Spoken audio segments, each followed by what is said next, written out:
Lecture प्रॅक्टिकलला न जाता मी direct गेलेली ग्राउंडवरती. कुठल्या ग्राउंडवरती चला सांगते. मी ना आमच्या बिल्डिंगच्या बॅक साईडला गेलेली जिथं की कबड्डीचं ग्राउंड आहे आणि आज आमचं होतं कबड्डीचं सिलेक्शन आणि मुली आलेल्या सो मग आम्ही तिकडे गेलो. पण गेल्यानंतर ना बघितलं तर हाफच मुली आल्या आणि ग्राउंड पण एकदम खाली होतं. थोड्या वेळाने दादा त्या लोकांनी ते ग्राउंड आकायला घेतलं. पण मुली काय आल्या नव्हत्या लवकर सो मला भूक लागलेली म्हणून आम्ही टिफिन खाऊन घेतला. आणि नंतर ना त्यांचा वेट करत होतो, तरी पण त्या काही आल्या नाही. मग मी तशीच डायरेक्ट रूमवरती गेले.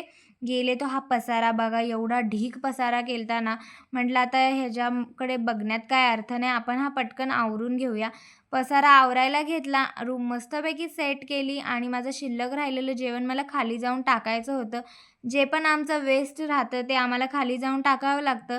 हे आमच्या हॉस्टेलचा फ्रंट एरिया आहे. छोटासा आहे बट इट्स ओके.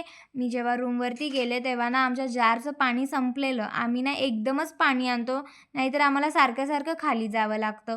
असो मी ते पाणी घेऊन आली आणि आज आमच्या मेसचा डब्बा पण छान आला काकांनी भाजी खूप सुंदर दिलेली. सो आम्ही ते मस्तपैकी जेवायला बसलो आणि हां, जशी माझी Instaची आयडी आहे तशीच माझी YouTubeला पण आयडी आहे. इफ जर तुम्हाला ती बघायची असेल तर लिंक माझ्या बायोमध्ये आहे. जावा आणि नक्की बघा.